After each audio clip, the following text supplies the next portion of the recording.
There is a moment that happens to almost every person who builds real wealth for the first time, and almost nobody talks about it.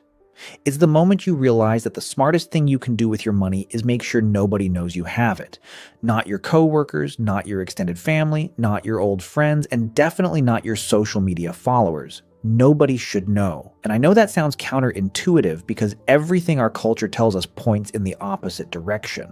We're supposed to celebrate wins, we're supposed to share good news, we're supposed to let people see how far we've come, but the people who have actually built lasting generational wealth, the ones who are truly free, will tell you something different. They'll tell you that the day they stopped broadcasting success was the day their wealth really started to grow. Today we're going to talk about why telling people you have money is one of the most financially dangerous things you can do.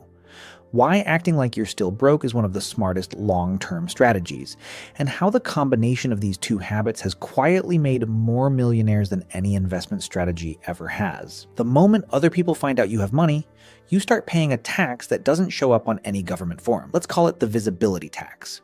And unlike the IRS, this one never stops collecting. It starts small, and it starts with people you know. A cousin who needs a loan, a friend with a business idea that just needs a little startup capital, a sibling who's in a tough spot and knows you can help. These requests feel like isolated events, but for people who have built wealth and made the mistake of letting it be known, they are relentless and they never fully stop. According to research from wealth management firm US Trust, over 60% of high net worth individuals report that family financial expectations, meaning pressure to give money, lend money, or fund other people's lifestyle, became a significant source of stress after their wealth became known to people close to them. And it's not just family. The moment your social circle knows your financial situation has changed, the dynamic of every relationship shifts. Some people start treating you differently, with more deference or with more resentment, depending on who they are. Some start expecting you to pick up every check, fund every group trip, and carry every shared expense because you can afford it. Others start measuring their own lives against yours in ways that quietly damage friendships that meant something. There's also the professional cost. Once colleagues or business partners know your financial position, you lose negotiating power in almost every room you walk into.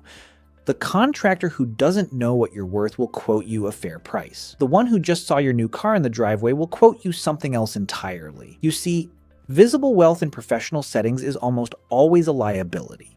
And the people who understand this protect their financial information the way they protect any other competitive advantage, carefully and deliberately. Now let's talk about the other side of this, because this is where the real strategy lives. Acting like you're still broke, or at least acting like you're still the same person you were before the money showed up, is not a performance of humility.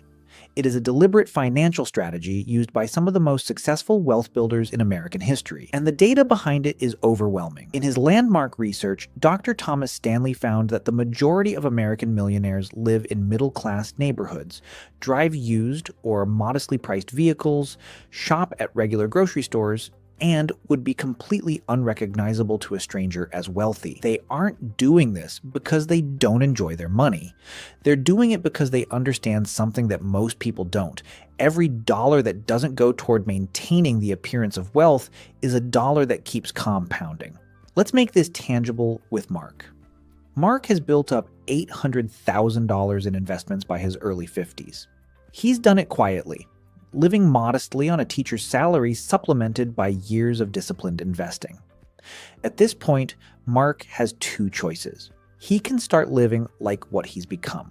Upgrade the house, upgrade the car, take the first-class flights, let people around him know that things have changed. Or he can keep living like the same Mark he's always been, let the $800,000 continue compounding at 10% annually, and add another $80,000 to his net worth this year without lifting a finger. If John upgrades his lifestyle and starts spending an extra $40,000 a year on visible purchases, which is extremely modest by the standards of what people typically do when they feel wealthy, he doesn't just lose $40,000, he loses the $40,000 and every dollar of compounding that money would have generated for the next 15 years.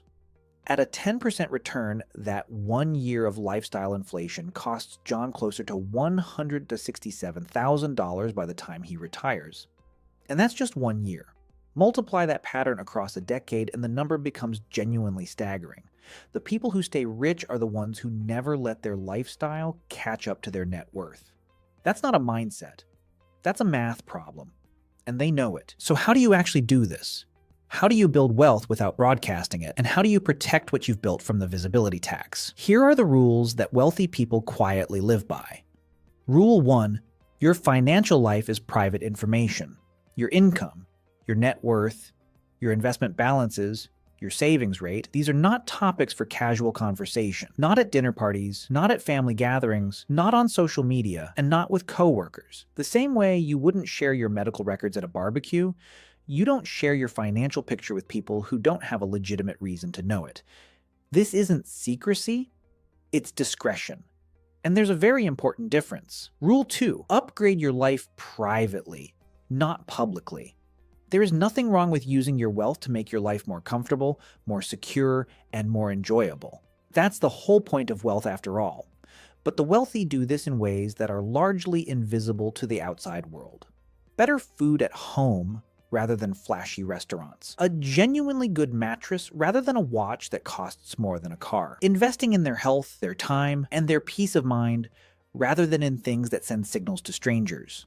They enjoy their money quietly, and they keep the performance offline. Rule 3. Let people underestimate you. This is the one that feels the strangest at first, but becomes one of the most liberating habits you'll ever develop. When people assume you're just getting by, they leave you alone. They don't come to you with schemes. They don't quietly resent you. They don't recalibrate their expectations of what you owe them. Being underestimated financially is one of the most powerful positions you can occupy, and the people who figure this out early protect it fiercely. Rule 4. Be especially careful in the beginning. The first few years after a significant financial jump, a business sale, an inheritance, a major investment win, a rapid income increase, are when most wealth gets squandered. Not because of bad investments, but because of social pressure. People around you notice the change before you've fully processed it yourself, and the pressure to celebrate, to share, to spend, to prove, it all feels real and immediate. The people who protect their wealth through this window are the ones who come out the other side with something permanent. Here's the thing I want you to carry with you after this video. Real financial freedom is quiet. It doesn't need an audience. It doesn't need validation from people who knew you when. It doesn't need to be posted, announced, or confirmed by anyone else's reaction. The wealthiest people you will ever meet are the ones you would never suspect. They drive reasonable cars, they live in reasonable houses, they are friendly, unassuming, and completely impossible to read financially. And that is not an accident. That is the strategy. That is the whole strategy. Build it quietly, protect it fiercely, and let the people performing wealth on social media wonder how you got so far ahead while seemingly doing so little. If this one resonated with you, hit the like button and share it with someone you think needs to hear it.